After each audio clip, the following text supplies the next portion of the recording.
Salut tout le monde, j'espère que vous allez bien. Aujourd'hui on se retrouve pour une nouvelle vidéo. Ça fait longtemps que j'ai pas prononcé cette phrase et ça me fait vraiment plaisir de pouvoir revenir dans le YouTube Game.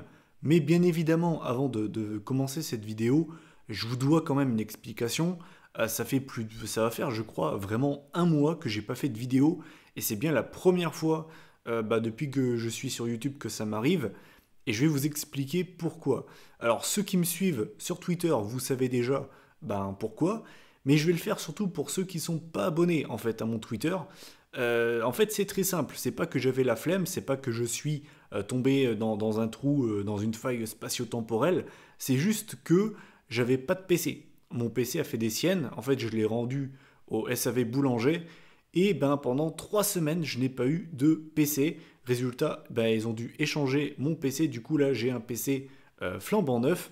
Du coup, j'ai récupéré mon PC mercredi. J'ai pas sorti de vidéo avant puisque j'ai dû tout installer. J'ai dû réinstaller Photoshop, Sony Vegas, Audacity, réinstaller mon micro, faire des tests pour voir si le micro marche plutôt bien. Là, normalement, vous devez avoir un rendu pas trop dégueulasse.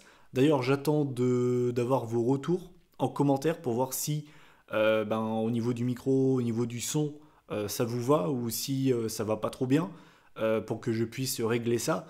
Enfin bref, voilà. Depuis la dernière fois où on s'est parlé, il s'est passé beaucoup de choses. Et du coup, en fait, c'est un petit peu une vidéo bordel, puisque je vais pas seulement faire une vidéo pour dire hey, salut, je suis de retour. Je vais quand même parler de catch, hein, c'est un petit peu le but de cette chaîne. Et donc, du coup, dans cette vidéo, je vais parler un petit peu de news. Et je vais également débriefer en début de vidéo SmackDown 1000. Je vais le faire assez rapidement. Je ne vais pas revenir segment par segment. Je vais vous donner mon avis global sur le show parce que j'ai quand même envie d'en parler, même si le show est sorti mercredi et que sur Internet, l'actualité va très très vite et que ça devient très très vite obsolète. J'ai quand même envie d'en parler. Donc vous savez quoi, on va parler de SmackDown tout simplement. Donc SmackDown 1000, c'est un show que j'attendais beaucoup, puisque on avait par exemple l'Undertaker, on avait Edge, on avait l'Evolution qui nous était teasé. Donc forcément j'attendais ce show avec impatience, mais pas autant que Raw 25, non pas que ça ne m'emballait pas, mais Raw 25 m'a assez calmé. Je ne sais pas si vous vous souvenez, en début d'année, on a eu les 25 ans de Raw, c'était un show qui était attendu par tout le monde. Et quand tu vois le rendu final, ça a été une sacrée déception. Après, je parle pour moi, il y a peut-être des gens qui m'écoutent qui ont aimé. Moi, c'est pas le cas, j'ai vraiment pas aimé. Du coup, niveau des attentes, je l'attendais, mais j'ai quand même dit calme-toi Mathieu, en attends pas trop. Et résultat, j'ai trouvé que c'était un show bien meilleur que Raw 25. Alors, il n'est pas parfait. Par exemple, vous savez quoi, on va parler des sujets qui fâchent.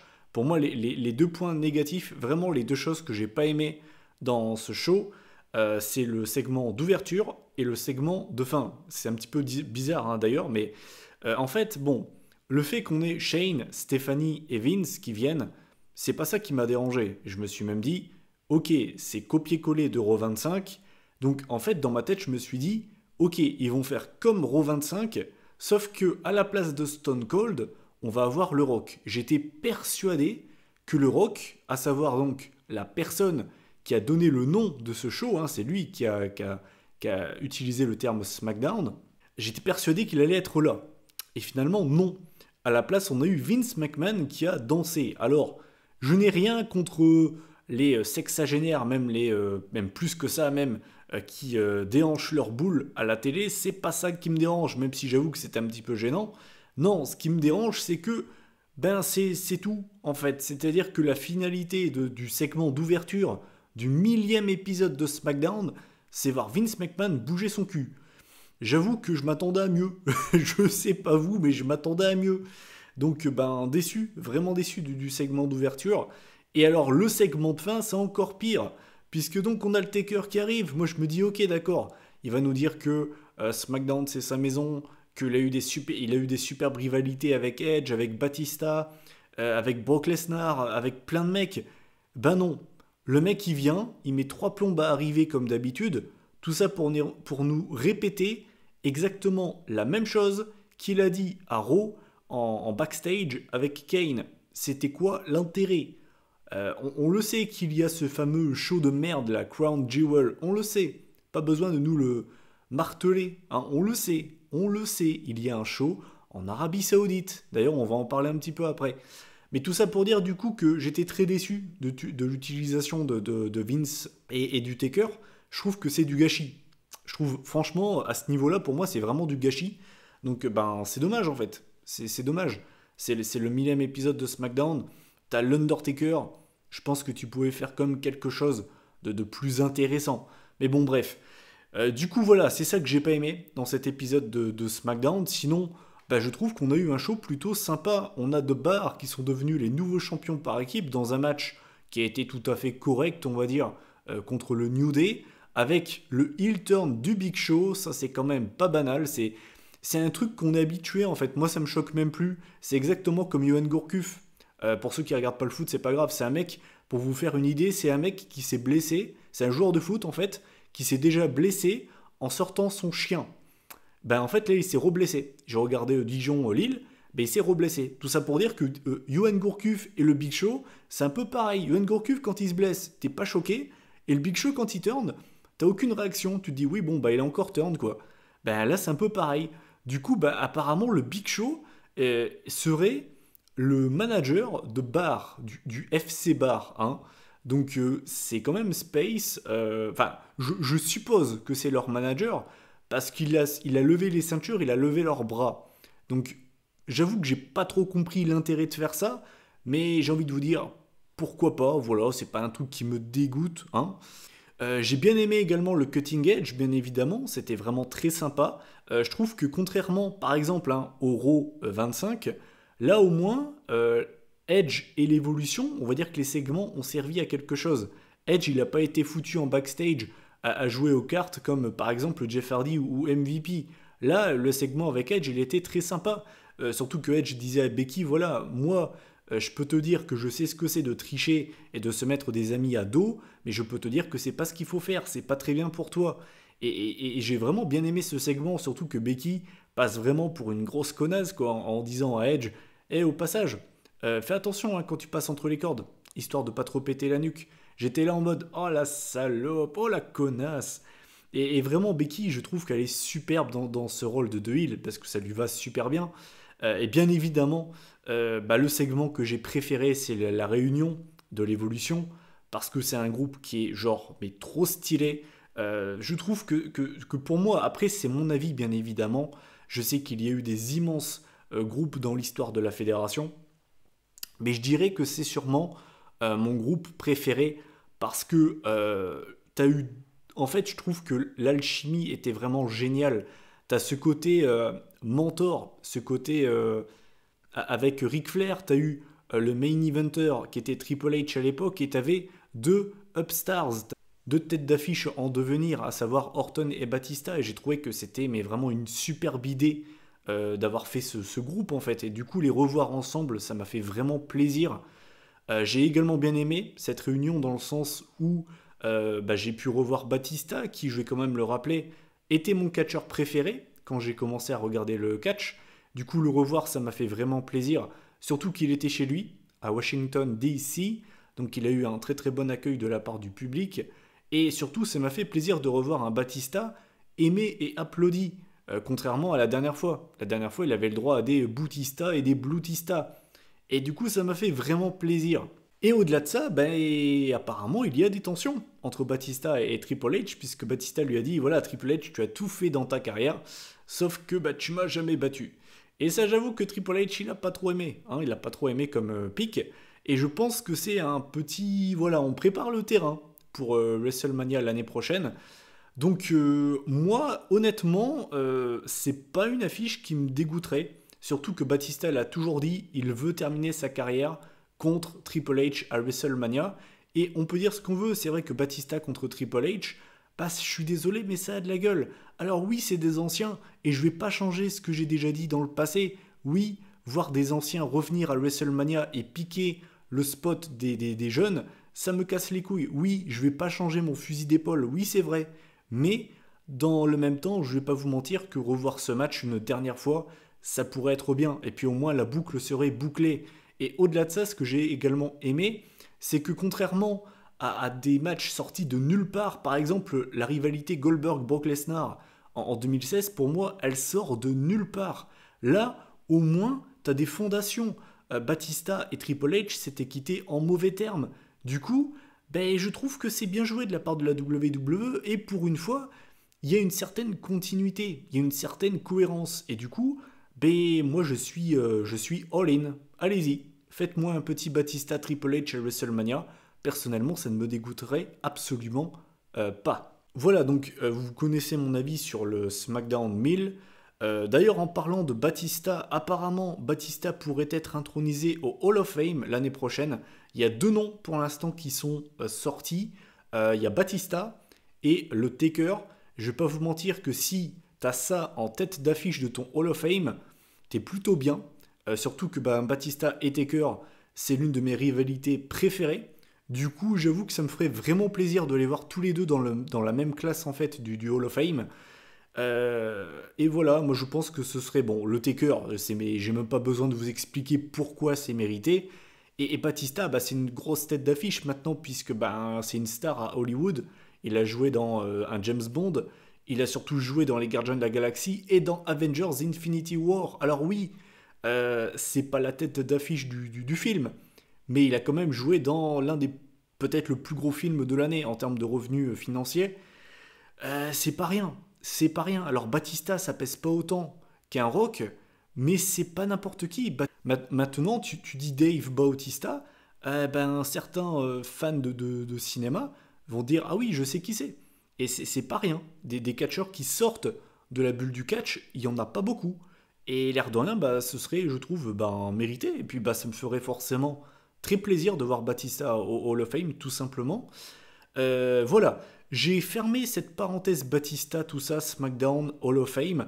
Là maintenant, on va se diriger vers des sables mouvants. On va parler de Crown Jewel, puisque j'ai vu une news très intéressante, puisque le Rock, comme vous avez pu le voir, n'était pas présent à SmackDown 1000 et n'a même pas fait un clip vidéo. En fait, on a juste vu un tweet. Et c'est pas anodin. Puisqu'en fait, apparemment, le Rock aurait choisi de ne pas apparaître et de ne pas faire de petites vidéos pour le 1000e épisode de SmackDown, non pas car il n'avait pas le temps, mais parce qu'il n'en avait pas l'envie. Non pas car il n'aime plus Vince, il n'aime plus la fédération, mais apparemment, il aurait fait ça par rapport justement au deal avec l'Arabie Saoudite et Crown Jewel, et cette fameuse affaire d'un journaliste américain, je crois, qui s'est fait tuer là-bas. Je connais pas l'histoire très très bien, je vais pas vous mentir. Je sais juste que je crois que c'est un journaliste américain qui s'est fait décapiter, et désolé du terme, décapiter, c'est pas, voilà, décapité. Voilà, et apparemment le Rock donc n'aurait pas décidé d'associer son image avec la WWE tant qu'ils sont autour de l'Arabie Saoudite, de Crown Jewel et tout le machin.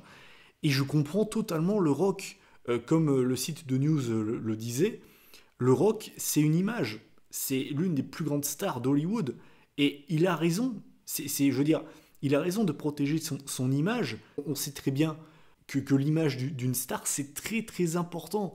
Suffit de voir Cristiano Ronaldo qui est accusé de viol. La preuve, rien n'a encore été jugé, mais la preuve que c'est important, puisque des marques ont retiré Ronaldo de leur devanture de magasin, tout ça, et il y a même à un moment donné EA Sports, enfin pour le jeu FIFA 19, qui avait retiré l'image de Ronaldo. La preuve que c'est très très important l'image d'une star, et je comprends totalement que le Rock n'ait pas voulu faire ça en fait, tout simplement. Et j'ai trouvé cette news assez intéressante pour le coup. Tant qu'on est dans l'épisode Crown Jewel, on va continuer avec une news qui ne me rassure absolument pas, puisqu'apparemment le main event entre la D-Generation X et les Brothers of Destruction devrait durer très longtemps. Quand je vous dis très longtemps, on parle de presque 1 heure. Je ne rigole pas, ce n'est pas un troll, ce n'est pas une blague. Oui, 4 mecs qui ne catchent soit plus ou presque plus, qui ont presque tous presque 50 ans, voire même plus pour certains, vont apparemment faire un match de presque 1 heure. Ce n'est pas une blague, voilà. Est-ce que j'ai des doutes sur la qualité du main event de The Crown Jewel? Oui, oui, oui, j'ai des doutes. Surtout quand j'ai vu le match entre Triple H et l'Undertaker à Super Showdown. Je sais pas ce que vous en avez pensé. On n'a pas pu en parler du coup. Moi, j'ai trouvé que le match était assez dur à regarder parce que j'aime beaucoup Triple H, j'aime beaucoup le Taker. C'est deux de mes catcheurs préférés ever. Mais les voir maintenant ensemble dans un ring, ça ne m'intéressait pas de base. Et ben voilà, les voir ensemble, en fait, ben, ça me fait plus mal plutôt qu'autre chose. Parce qu'ils ils ont plus les capacités physiques d'avant. Et certains me diront que c'est normal. Et bien sûr que c'est normal. Ils ont pris de l'âge. Tu t'étais pas invincible. Tu peux pas avoir la pêche que tu avais il y a 10 ans. C'est normal. Mais ce que je veux dire par là, c'est que savoir que ces quatre mecs vont s'affronter pendant plus de 40 minutes, ben, excusez-moi, mais j'ai peur. J'ai vraiment peur du résultat. Du coup, voilà. Je ne sais pas ce que vous pensez de tout ça.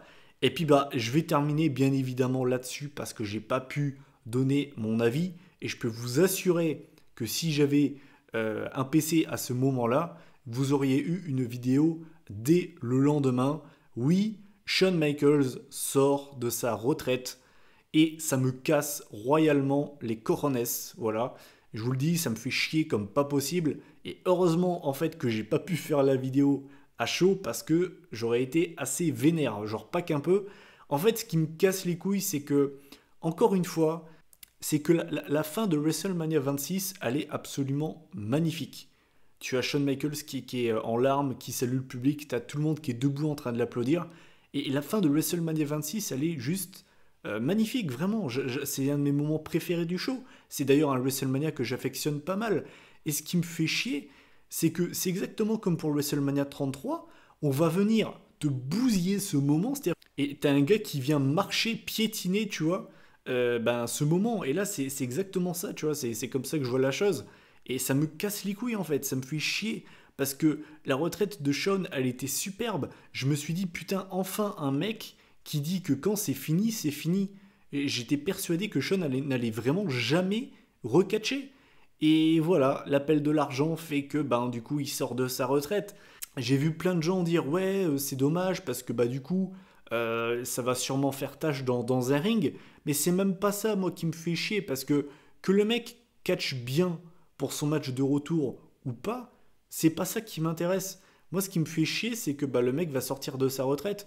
Et surtout sortir de sa retraite pour ça quoi. Un vieux match tout pété entre la DX et les Brothers of Destruction. Franchement, je me souviens qu'il y a de ça environ presque 2 ans maintenant, parce que ça passe tellement vite, il y avait eu énormément de news qui nous disaient que la VE avait essayé de refaire signer Shawn pour un match contre AJ Styles pour le Rumble 2017. Et bah franchement, j'aurais préféré qu'il sorte de sa retraite pour ça en fait. Mais du coup, voilà, en plus de ça, en parlant de ce match, j'ai vu qu'apparemment la VE penserait justement, du coup, vu que Michaels va sortir de sa retraite, à faire le Michaels Styles pour WrestleMania l'année prochaine. Ce qui, on va pas se mentir, là aussi, c'est pas un match du coup qui me dégoûterait, hein, on va pas se mentir. Michaels AJ, si Michaels en plus de ça a le temps de vraiment bien s'entraîner, ça pourrait être quand même bien, hein, mais du coup ça fait chier quoi, ça fait chier de voir Michaels sortir de sa retraite. Et voilà, en fait, et moi, ce qui me saoule et ce qui revient toujours, c'est que la WWE n'arrive plus à créer des stars. Les mecs, ils sont toujours obligés de ramener des anciens. Sauf qu'au bout d'un moment, tu pourras plus le faire. Taker, ils sont déjà en train de tirer sur l'ambulance. Triple H, tu vois que là, il commence vraiment à vieillir, ça se voit. Il y a encore quelques années, il tenait encore bien dans un ring. Là, tu vois que Triple H, ça devient dur aussi. Mais c'est normal, encore une fois. Et c'est quoi la prochaine étape? Ils vont ramener Goldberg pour l'année prochaine. Enfin, je veux dire, au bout d'un moment, il va falloir stopper. Il va falloir miser sur l'avenir et sur le présent. Et la VE, j'ai l'impression qu'ils misent que sur le passé, quoi. Sauf qu'au bout d'un moment, cette vision des choses, ça va être casse-gueule, en fait. Tout simplement. Mais bon, enfin bref. Bah voilà, j'en ai terminé avec cette vidéo de retour. Donc j'ai parlé un petit peu de tout et n'importe quoi. Vous avez un petit peu mon avis sur les sujets entre guillemets chauds du catch. Si jamais j'ai pas parlé d'une news ou bien d'un truc et que vous voulez connaître mon avis dessus, n'hésitez pas, tout simplement. Par exemple, je ne suis pas revenu sur les botches de Bribella. Je pense que c'est un petit peu... c'est pas forcément d'actualité, mais voilà, si jamais vous voulez que je parle d'un sujet en particulier, n'hésitez pas à me le demander. Ça m'a fait plaisir de te faire cette vidéo parce que pendant un mois, j'ai pas pu en faire et je vais pas vous mentir que c'était long. Surtout que, comme par hasard, quand je ne peux pas faire de vidéo, il se passe plein de trucs. De toute façon, c'est toujours comme ça. Du coup, je vous invite à lâcher un bon gros like pour le retour de la chaîne, de l'activité de la chaîne. Je vous invite aussi à commenter, donner votre avis sur tous les sujets que j'ai pu évoquer, à partager également la vidéo pour qu'un maximum de personnes tombent dessus. La prochaine vidéo, du coup, ce sera, je pense, jeudi, la preview de Evolution, le pay-per-view 100% féminin. Moi, je vous souhaite donc un bon dimanche, une bonne fin de week-end. Allez, à la semaine prochaine. Salut tout le monde!